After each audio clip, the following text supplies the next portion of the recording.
Hello दोस्तों, आपका स्वागत है पार्थ क्लासेज में, जहां हम किसी भी टॉपिक को बिल्कुल सरल और आसान भाषा में सीखते हैं, समझते हैं और आगे बढ़ते हैं। दोस्तों, जैसा कि आपको पता है कि आप सभी का बोर्ड एग्ज़ाम काफ़ी नज़दीक आ चुका है। हमारे पास अब ज़्यादा समय बचा नहीं है। तो जो भी स्टूडेंट्स क्लास 10th में 2026 में बोर्ड एग्ज़ाम देने जा रहे हैं, उसको यह ज़रूर कर लेना चाहिए कि जितने भी इम्पोर्टेंट प्रश्न बनते हैं उसे अच्छे से समझ लें, याद करें और उसका प्रैक्टिस करें।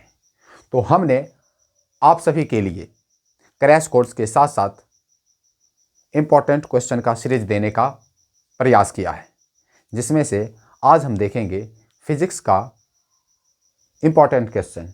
ठीक है ना। तो किस प्रकार से मिलेंगे हमने पहले वीडियो में बता दिया है, तो इसमें हम देखेंगे फिजिक्स का इम्पोर्टेंट क्वेश्चन। समझ गए? तो ध्यान से देखें। आज का पहला क्वेश्चन है, ध्यान से सुने। पहला क्वेश्चन है, प्रकाश के परावर्तन से आप क्या समझते हैं?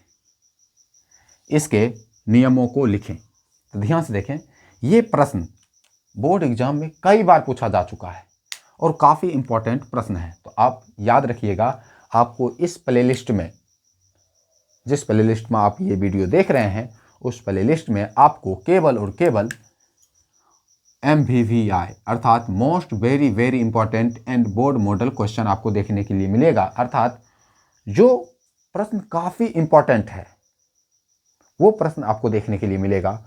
जो प्रश्न बोर्ड एग्जाम में कई बार पूछा जा चुका है और पूछे जाने की संभावना है, वो प्रश्न आपको इसमें मिलेगा। समझ गए? तो आप इसमें आकर हर एक टॉपिक वाइज क्वेश्चन प्रैक्टिस कर सकते हैं और समझ सकते हैं। समझ गए? तो चलिए अब हम क्वेश्चन को करते हैं स्टार्ट। तो पहला क्वेश्चन है, प्रकाश के परावर्तन से आप क्या समझते हैं?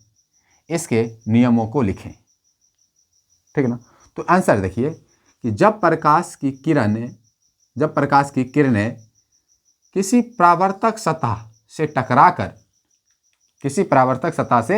टकराकर पुनः उसी माध्यम में वापस लौट जाती है तो प्रकाश के ऐसी घटना को प्रकाश का परावर्तन कहते हैं। समझ गए? अर्थात कहने का मतलब है कि जब प्रकाश किसी सतह से टकराती है तो वह टकराकर पुनः उसी माध्यम में वापस लौट जाती है और इसी घटना को कहा जाता है प्रकाश का परावर्तन। समझ गए? तो ठीक इसी प्रकार से आपको परिभाषा लिखना है वहाँ पर, और साथ ही साथ आपको चित्र बनाना है। तो देख लीजिए, ये आपतित किरण है ना। आपतित किरण है, ये परावर्तक सतह है। आपतित किरण आया, इस आपतन बिंदु पर टकराया, है ना।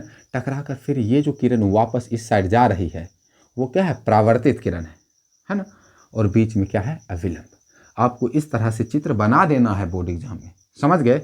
और बीच में देखिए, ये है अभिलंब। ये क्या है? अभिलंब। अब आपको पता है कि अभिलंब एवं आपतित किरण के बीच बने कोण को आपतन कोण कहते हैं। ठीक है ना।